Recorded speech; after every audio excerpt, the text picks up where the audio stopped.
হিন্দু সনাতনী ধৰ্মীয় আবেগ অনুভূতিক চূড়ান্ত আঘাত।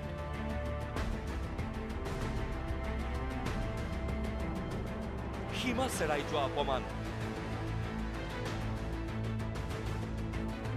আমি স্পষ্টভাৱে ক'ব পাৰোঁ কোনো হিন্দু মানুহে কৰা নাই, এইটো জেহাদীৰ কাৰ্যকলাপ। আমাৰ ধৰ্মক যে তেওঁলোকে নিশ্চেষ কৰাৰ কাৰণে এই কাৰ্যখিনি কৰিছে। কাৰণ এনেকুৱা আমাৰ আৰাধ্য মন্দিৰ ভাঙি যাব, আমিতো আৰু চুপচাপ থাকিব নোৱাৰিম। মঙলদৈত একে নিশাই অচিন শত্ৰুৱে ভাঙিলে 16টাৰো অধিক কালী মন্দিৰ।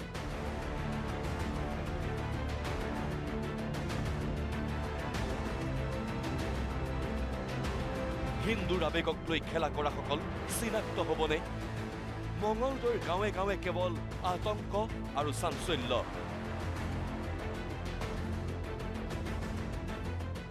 কোনো হিন্দু মানুহে নিজৰ পূজা কৰা দেৱতা বা মাৰ কোনোদিন মূৰ্তি নাভাঙে, এইটো কথা স্পষ্ট।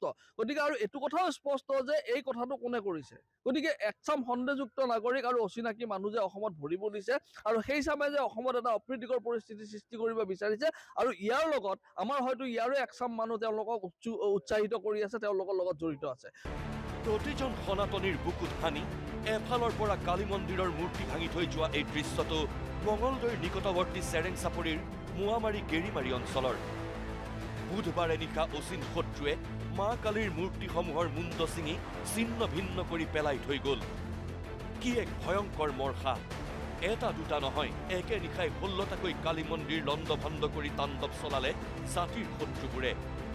নিশা অস্তপ্ৰহৰৰ নাম কীৰ্তনত স্থানীয় ৰাইজ ব্যস্ত থকাৰ সুযোগ লৈয়ে অচিনাকি শত্ৰুৱে হিন্দুৰ ধৰ্মীয় উপাসনাস্থলীত কুঠাৰাঘাত কৰিলে, যি কাৰ্য ভৱিষ্যত অসমৰ বাবেই ভয়ানক ইংগিত। কালী মন্দিৰ প্ৰায় 20টামান মন্দিৰ একেলগে একে নিশাই কালী মাৰ মূৰ্তিৰ মাথাটো ভাঙিব, হাত ভাঙিব, ভৰি ভাঙিব, একেদিনাই কৰিছে। এইটোতো সম্পূৰ্ণ আমাৰতো হিন্দু ধৰ্মৰ মানুহে কোনো মন্দিৰ বা এনেধৰণৰ ধৰ্মীয় অনুষ্ঠানৰ ভিতৰত যিকোনো কাৰ্য কৰিবলৈ সক্ষমে নহয়। তেনেস্থলত কি হৈছে আপোনালোকে সকলোৱে নিশ্চয় বুজি পাইছে। এইটো যে উদ্দেশ্য প্ৰণোদিতভাৱে হৈছে, এইটো একদম খাটা। যে আমাৰ ইয়াতে সন্দেহযুক্ত বহুত মানুহে অবৈধভাৱে দখল কৰি আছে, সেইখিনি মানুহক অতি শীঘ্ৰেই আমাক উচ্ছেদ কৰি দিয়ক। আৰু সেই উচ্ছেদটো যেতিয়ালৈ নহ'ব এনেকুৱা ধৰণৰ আমাৰ দুৰ্ঘটনা ঘটি থাকিব। সেইটো ধৰ্মৰ ওপৰত আক্ৰমণ। এইটো আমাৰ নিজৰ জাগাত, নিজৰ ধৰ্মীয় দেশখনত আমাৰ ওপৰত আক্ৰমণ কৰিছে, এইটো সহ্য কৰাৰ কথা নহয়। বৃহস্পতিবাৰে পুৱাই স্থানীয় ৰাইজে 16টাকৈ কালী মন্দিৰৰ এনে দুখজনক ৰূপ প্ৰত্যক্ষ কৰাৰ পিছতেই হাহাকাৰ লাগিল। কাৰণ মা কালীৰ প্ৰতিটো মন্দিৰ, প্ৰতিটো মূৰ্তি ছিন্ন ভিন্ন। একে নিশাই 16টাকৈ কালী মন্দিৰত আক্ৰমণ কৰা কাৰ্য সম্পূৰ্ণ পূৰ্ব পৰিকল্পিত। কাৰণ কোনো সনাতনী হিন্দুৱে কেতিয়াও এনে ঘৃণনীয় কাৰ্য কৰিবই নোৱাৰে। এই পৰিকল্পিত দুষ্কাৰ্যৰ আঁৰত আছে অচিনাকি মানুহবোৰ। মুখ্যমন্ত্ৰী হিমন্ত বিশ্ব শৰ্মা ডাঙৰীয়াই কোৱাৰ দৰে যে অচিনাকি লোকে এইটো কৰিছে, কাৰণ তেওঁলোক সনাতনী বিৰোধী। সনাতনী বিৰোধীসকলেহে এই শক্তিৰ অধিষ্ঠিতা দেৱী, আমি যি শক্তিৰ পূজা কৰোঁ, সেই মাৰ কালীৰ মূৰ্তি ভাঙি দিবলৈ সক্ষম হৈছে। হৃদয় বিদাৰক আমাৰ কাৰণে, আৰু এইটো নিন্দনীয়, ঘৃণনীয়।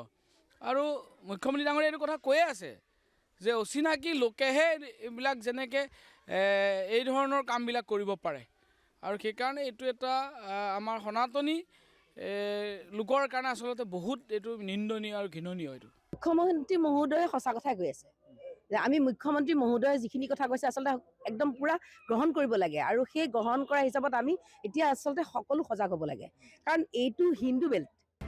অচিনাকি শত্ৰুৱে 16টাকৈ মা কালী মন্দিৰত সোমাই মাৰ মুণ্ড ছিঙি পেলাই থৈ যাবলৈ মৰসাহ কৰা কাৰ্যৰ পিছতেই মঙলদৈৰ চেৰেং, মোৱামাৰী, গেৰিমাৰীত সৃষ্টি হ'ল চাঞ্চল্যৰ।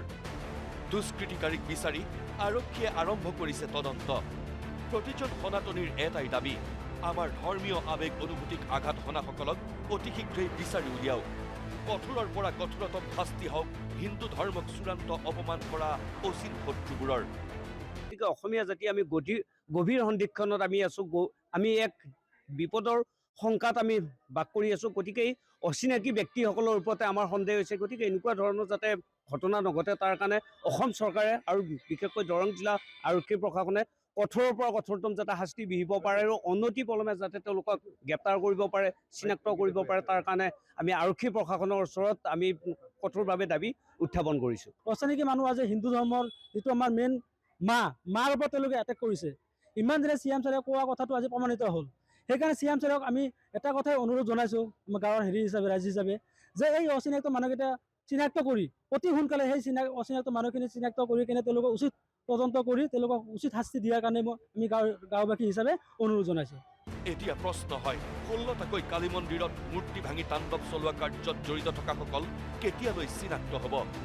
ধৰ্মীয় আৱেগ অনুভূতিক আঘাত হানি কোনে সিদ্ধি কৰিব বিচাৰিছে নিকৃষ্ট স্বাৰ্থ? জোৰ পুৰি হাত পোৱাৰ পূৰ্বে ফাদিল হ'বনে ষড়যন্ত্ৰকাৰীসকলৰ কুঅভিসন্ধিবোৰ? মঙলদৈৰ পৰা মুকুট ৰাজ শৰ্মা আৰু দৰঙৰ পৰা হেমন্ত কুমাৰ বৰুৱা, নিউজ লাইভ।